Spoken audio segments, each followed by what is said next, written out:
오늘 우리가 함께 볼 말씀은 열왕기상 3장 4절부터 7절까지가 되겠습니다. 열왕기상 3장 4절 말씀부터 봅니다. 이에 왕이 제사하러 기브온으로 가니 거기는 산당이 큼이라. 솔로몬이 그 제단에 1000번제를 드렸더니 기브온에서 밤에 여호와께서 솔로몬의 꿈에 나타나시니라. 하나님이 이르시되 내가 네게 무엇을 줄고 너는 구하라.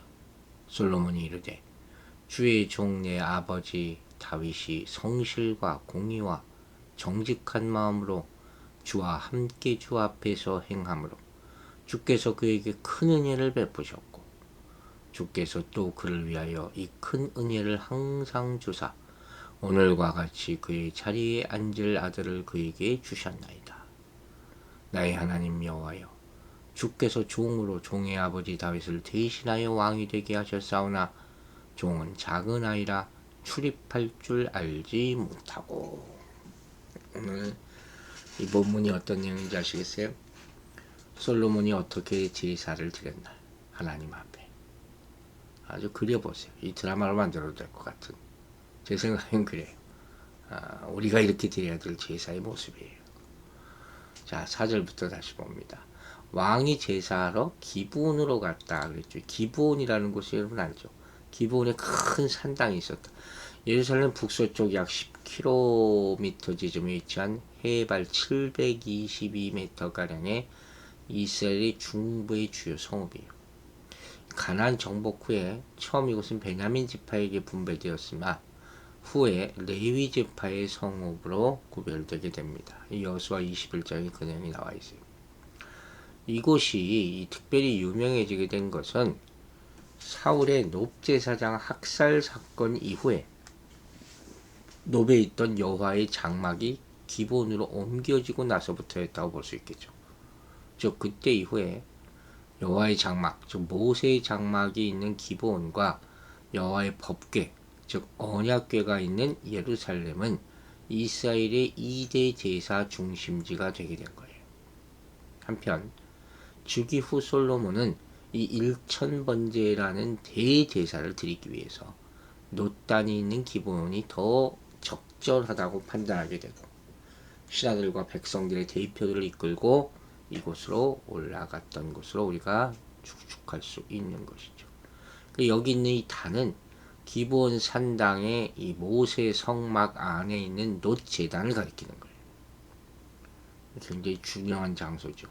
거기서 1000번제, 그 유명한 이 1000번제를 드리게 됩니다. 이 1000이라는 숫자가 횟수인지 그 양을, 어마어마한 양을 상징하는 건지 분명치 않지만 어떻게 해석해도 이건 어마어마한 규모임이 틀림없죠. 상상을 해보세요. 1000번제를 드렸든지 제사를 엄청난 거 아닙니까? 그러니까 솔로몬은 백성들에 대한 통치를 시작하기 전에 무엇보다도 하나님과 바른 관계를 정립하기를 원했던 거예요. 이게 이 이유예요. 이 제사의 이유. 그게 마음가짐을 보여주는 것이죠. 예배는 여러분 준비라고 그랬잖아요. 가장 중요한 것이. 따라서 솔로몬은 신하들과 백성들의 지도자들을 다 이끌고 기브온 산동으로 올라간 거예요. 그래서 자신과 백성들을 하나님께 전적으로 헌신하는 하나의 신앙 고백, 그래서 1000번제를 드는 거죠. 우리가 이런 사람들입니다. 자신과 이스라엘 위에 하나님의 축복이 임하기를 간구하고 있는, 이게 정말 영화를 찍어야 될 모습이 아닌가 보이네요. 예배는 이렇게 드려야 된다 하는 거죠. 근데 이 제사의 내용이 뭡니까? 번제죠. 번제. 태워드리는 제사. 희생물을 통째로 제단 위에서 불사르는 제사가 번제예요.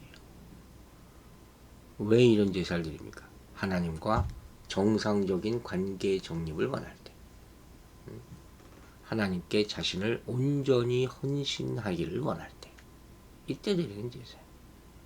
누구든지 자발적으로 드리는 자원제사죠. 레위기 1장에 설명되어 있죠. 그 솔로몬도 이 목적을 가지고 그의 통치 초기에 왕 개인과 이스라엘 공동체의 헌신을 위하여 이처럼 기브온 산당에서 이 번제를 갖다 우리 모두를 바칩니다. 엄청난 사건이죠. 근데 여기서 특기할 만한 사실은 무엇보다도 그 규모지요. 우리 서두에서 말했던 1000번제라는 거, 이 전무후무한 제사. 다윗도 이런 제사를 드리지 못하죠. 이것이야말로 오늘의 주제라고 할 수 있죠. 이스라엘 백성 전체의 전적 헌신의 징표라고 볼 수 있는 것이고, 주기초 솔로몬의 강력한 헌신과 순종의 열의가 반영된 것이라고 할 수 있어요. 누가 과연 이런 준비와 이런 정성으로 이런 제사를 하나님께 진심 어리게 드릴 수 있겠느냐. 솔로몬이 축복받으니, 네. 다윗은 사실 전쟁만 열심히 하잖아요. 또 어떤 사람은 이 제사 제물을 이렇게 준비하고 드리는 것이 최소 7일 8일이 소요된다고 봤거든요. 이게 얼마나 대규모, 얼마나 많은 사람들이 동원되고 얼마나 거룩하게 준비되고, 여하튼간에 이렇게 희생제물을 바치는 것은 신하가 군주에게 예물을 바치는 것처럼 충성과 헌신으로 표시로 생각된 거죠. 이 주제라고 할 수 있죠. 충성과 헌신. 그러므로 1000번제를 드렸다는 얘기는 하나님을 이스라엘이 진정한 왕으로 믿고 모시는 솔로몬과 백성들의 신앙 고백입니다. 이렇게 말할 수 있는 것이죠. 자, 이렇게 어마어마한 제사를 하나님 앞에 드리자 무슨 일이 벌어지냐. 5절 보세요. 기브온에서 밤에 여호와께서 솔로몬의 꿈에 나타나시니라. 하나님이 이르시기 내가 내게 무엇을 줄고 너는 구하라. 여러분, 이런 응답 꼭 받으시기 바랍니다. 우리 예수 믿는 사람에게 이거보다 더 행복한 시간은 없는 거예요. 하나님이 나타나시는 거. 제가 항상 얘기하잖아요. 뭐 좀 달라 좀 하지 말고 그냥 만나게 해주세요. 제가 젊었을 때 이 기도 참 많이 했던 것 같아요. 하나님 함께 해주세요. 만나게 해주세요. 성령 임하게 해주세요. 지금도 이거 뭐 하지만 꿈에 나타나셨다는 말은 하나님께서 자신의 뜻을 직접 계시하셨다 하는 것이죠. 그러니까 뭐 솔로몬이 하나님의 형체를 구체적으로 봤다 뭐 그런 꿈꾸듯이 막 그런 게 아니라, 그 꿈이라는 것이 구약 시대에 하나님의 뜻을 밝혀주는 특별한 계시의 방편으로 자주 등장한단 말이에요. 오늘날 여러분들이 꾸는 꿈하고 다른 거예요. 이거 다 개꿈이라고 생각하시면 돼요. 여러분이 낮에 있었던 일, 뭐 오래전에 있었던 일, 뭐 이렇게 하고 싶은 것, 바람들 대부분 이런 거예요. 그거 가지고 무슨 자기가 계시받았다. 이런 사람들 너무 많아요. 제가 뭐 여러 차례 얘기했죠. 중요한 건 이거예요. 일반적으로 사람들은 하나님이 무엇을 주시는가, 그 무엇에 관심이 많잖아요. 근데 솔로몬은 그게 아니에요. 하나님이 그에게 나타나셨다. 이게 중요한 거예요. 즉 새로운 왕으로 등극은 했지만 아직 정통성과 합법성에 있어서 많은 지파 백성이 의문을 품고 있고 정적들도 아직 많았다 그랬잖아요. 이때 이스라엘에게 가장 중요한 것은 하나님이 지명하는 왕이냐, 이거란 말이에요. 이 시점에 하나님이 솔로몬에게 나타나셔서 무엇인가 긍정적인 말씀을 하셨다. 이것이야말로 솔로몬이 왕으로서 정통성과 합법성을 한꺼번에 인정받게 된 것을 의미한단 말이에요. 뭐 이것으로 끝나는 거예요. 내가 지명한 왕이다. 이거죠. 하나님이 인정하는 왕이 되는 것이죠. 또 하나님이 무엇을 주신다는 것보다 하나님이 찾아와 만나주시고 말씀해 주신다는 것. 이걸 뭐라 그래요? 하나님이 함께 하심이잖아요. 임마누엘. 이것이야말로 솔로몬에게 정말 감격적이고 은혜로운 경험이었을 것이다. 이게 임마누엘의 은혜예요. 여러분 이 은혜를 사모하시고 누리게 되기를 간절히 기도합니다. 그리고 말씀하세요. 더 어마어마한 말씀을 계속하세요. 내가 내게 무엇을 줄고 너는 구하라. 자, 하나님의 나타나심은 솔로몬의 헌신인 1000번제에 이어서 나타나잖아요. 이는 하나님께서 솔로몬의 희생제물을 기쁘게 받으셨음을 의미하는 거예요. 여러분, 우리가 온전한 제사를 드릴 때 하나님이 응답하십니다. 온전히 기도했을 때 하나님이 반드시 응답을 해주신단 말이에요. 또 하나님께서는 솔로몬을 통해서 큰 일을 하시고자 했음. 이것도 얘기해 주는 거죠. 여기서 솔로몬의 1000번째는 이제 시작될 통치에 대해서 하나님의 도우심을 간청하라는 목적이 있었던 것이죠. 따라서 솔로몬에게는 여호와의 뜻에 부합될 정당한 간구를 할 만반의 채비가 갖춰져 있었던 거죠. 이 기도를 이렇게 하는 거예요. 하나님의 음성을 듣고 그에 따라서 하는 것이죠. 솔로몬에게는 정말 천지일의 기회죠. 하나님을 만나고 하나님께 자신이 원하는 것을 말할 기회를 얻게 된 것이죠. 여러분, 사람은 평소에 자신에게 무엇이 필요하고 자신이 무엇을 원하는지 인식하고 있어야 되는 거예요. 아무 생각 없이 살면 안 되잖아요. 그래야지 그것을 요구할 수 있는 기회가 주어졌을 때 그 기회를 놓치지 않을 수 있는 것이죠. 근데 솔로몬은 다 그렇지 않단 말이에요, 사람들이. 자신에게 솔로몬은 무엇이 가장 필요한지 알고 있었고 그것을 구했다는 거예요. 그리고 이것이 하나님께 큰 기쁨이 되었다는 것이죠. 이게 중요하겠죠. 왜? 그거 지혜를 구했잖아요. 지혜를 구한 솔로몬이 하나님께 칭찬받은 이유가 있어요. 그게 뭐예요? 그건 가장 중요한 것을 구했다는 거예요. 당시 사람들은 참된 지혜란 하나님을 아는 것이라고 생각했어요. 자문에 거의된 일 계속 나오지 않습니까? 둘째, 그는 자신이 아니라 백성을 위해서 구했어요. 내 거 구하지 않고.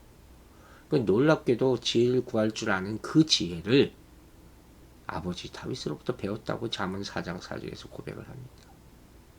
즉, 무엇을 구해야 할지를 아는 것이 바로 지혜다. 여러분 명심하시기 바랍니다. 이제 6절 보겠습니다. 솔로몬이 이르되 주의 종 내 아버지 다윗이 성실과 공의와 정직한 마음으로 주와 함께 주 앞에서 행함으로 주께서 그에게 큰 은혜를 베푸셨고 주께서 또 그를 위하여 큰 은혜를 항상 주사 오늘과 같이 그의 자리에 앉을 아들을 그에게 주셨나이다. 이 말씀도 너무 중요한 말씀이에요. 여러분, 오늘 말씀 꼭 깊이 한번 묵상하시기 바랍니다. 자, 무슨 얘기냐? 자신이 소원을 말하기 전에 솔로몬은 뭐래요? 먼저 이미 베푸신 하나님의 은혜에 감사하고 있는 거예요. 저희 차례 얘기했죠. 먼저 감사하고, 불평보다 감사가 먼저, 구함보다 감사가 먼저. 그죠? 이미 과거에 베풀어 주신 하나님의 큰 은혜를 기억하고 있었다는 거예요. 그리고 하나님께 먼저 감사하는 마음, 이것이야말로 모든 간구자가 반드시 갖춰야 될 기본 자세인 거란 말이에요. 그리고 다윗의 성품을 얘기합니다. 성실과 공의와 정직한 마음. 자, 궁극적으로 이 모든 것은 누구 거예요? 하나님의 속성이에요. 그 다윗이 하나님이 마음에 합한 자라는 얘기를 하잖아요. 또 주와 함께 주의 앞에서 행한다. 다윗이 하나님의 성품을 닮을 수 있었던 비결, 바로 이거예요. 하나님과 함께, 하나님 앞에서. 임마누엘 코람데오. 여러분, 임마누엘 코람데오. 우리는 항상 하나님 앞에 있습니다. 어떻게? 하나님이 함께 하실 때. 이렇게 행하였기 때문에 성실과 공의와 정직한 마음으로 살아갈 수 있었고 백성들을 통치할 수 있었던 것 아닙니까? 여기 다윗과 솔로몬의 성공의 비결이 남겨져 있는 거예요. 평생 잊지 마시기 바랍니다. 그래서 큰 은혜를 주셨다. 큰 은혜를 받았다. 두 번이나 얘기하고 있어요. 큰 긍휼이죠. 그러므로 하나님께서 이미 베푸신 것들은 다만 행한 대로의 보답이 아닌 오직 은총일 뿐입니다. 이렇게 솔로몬이 겸손히 고백하는 거예요. 모든 것이 은혜라고 찬양하지 않습니까? 내가 무슨 뭘 해서 뭘 했다고 그걸 구합니까? 근데 우리가 알다시피 은혜라 헤세드라는 이 말은 보통 언약과 같이 사용되는 경우가 많잖아요. 언약 관계 하에서 주어지는 사랑과 긍휼과 호의, 이게 바로 헤세드예요. 이런 맥락에서 특별히 여기서는 당신의 언약을 따라 다윗 가문을 택하셔서 영구한 왕위를 주신 하나님의 크신 호의. 이게 가장 주요 주제가 되겠죠. 마지막 7절 보겠습니다. 나의 하나님 여호와여, 주께서 종으로 종의 아버지 다윗을 대신하여 왕이 되게 하셨사오나 종은 작은 아이라 출입할 줄 알지 못하고. 또 재미있는 고백이 나오네요. 종은 작은 아이라. 아마도 사람들은 이때 솔로몬의 나이를 보통 20세 전으로 보거든요. 그러니까 여기서 솔로몬의 고백은 나이 문제라기보다는 자기 겸손이죠. 겸비함. 그죠? 그걸 얘기하는 거죠. 하나님 앞에. 이스라엘 왕으로서 수많은 백성을 통치해야 하는 책임의 막중함에 비해서 자신의 경험 미숙과 연약함을 절실히 느끼고 고백하는 그런 말이죠. 이런 기도 저도 전도사 때 많이 했던 것 같아요. 지금도 많이 해야 되겠죠. 항상 겸비하는 모습. 성경을 보면 하나님의 소명에 임하는 인물들은 대개 이와 같이 자신의 부족함과 부적격함 이런 것 토로하고 있는 것을 볼 수 있어요. 이렇게 토로해야 되는 이유가 뭡니까? 자기들의 임무가 하나님의 능력에 전적으로 의존되어 있다는 사실을 보여주는 거죠. 이게 필요한 거예요. 종은 작은 아이라 출입할 줄을 알지 못했다. 그래서 출입하다는 말은 나가고 들어온다. 글자 그대로 그 뜻 아닙니까? 곧 맡은 바 자신의 임무를 성공적으로 수행하기 위해서 공적으로 활발히 활동하는 상태를 가리키는 그런 관용어라고 할 수 있는 것이죠.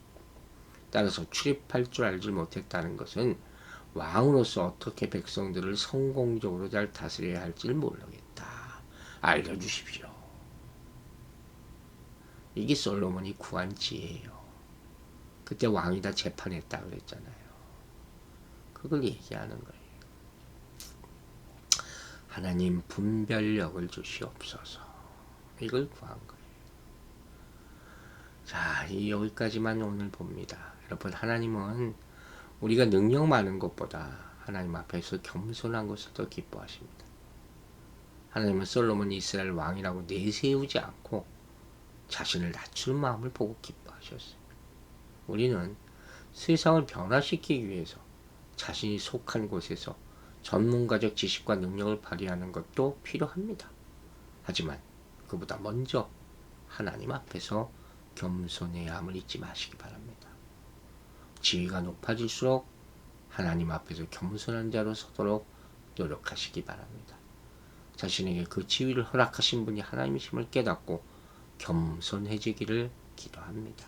특별히 자신이 낮아져야 할 부분에 대해서 생각해보고 자신을 쳐서 주님의 말씀에 복종시키시기 바랍니다. 또한 내게 주어진 자리, 지식이나 재정이나 시간을 가지고 이웃 사람들을 진심으로 섬겨야 할 것입니다. 하나님은 우리가 모든 것을 움켜잡고 자신만을 위해 쌓아두는 것을 결코 기뻐하지 않으십니다. 작은 것이라도 주위 사람들과 나누고 그들을 세워나가는데 써야 할 것이에요. 이렇게 순종하며 하나님의 마음을 기쁘게 해드리는 오늘 하루가 되기를 주의 이름으로 축원합니다. 기도하겠습니다. 아버지 감사합니다. 오늘 이 솔로몬의 제사의 모습이 큰 감동을 줍니다. 우리에게 다윗과 같은 마음, 솔로몬과 같은 지혜를 허락하여 주시옵소서. 1000번제를 드리는 헌신과 충성된 예배, 그 준비하는 마음들을 항상 허락하여 주시고 성실과 공의와 정직으로 살게 하여 주셔서 하나님의 성품에 합당하게 하여 주시옵소서. 항상 고람대오를 잊지 말고 우리는 모두 주 앞에 있습니다. 임마누엘을 실천하며 우리는 주님과 함께 삽니다. 하루하루 매 시간 감사하며 충성되게 살아갈 수 있는 우리의 모습들이 되게 축복하여 주시옵소서. 성령님께서 오늘 주신 말씀을 크게 깨달아 실천하는 하루가 또 평생이 되기를 간절히 바라오며 예수 그리스도의 이름으로 기도했습니다. 아멘.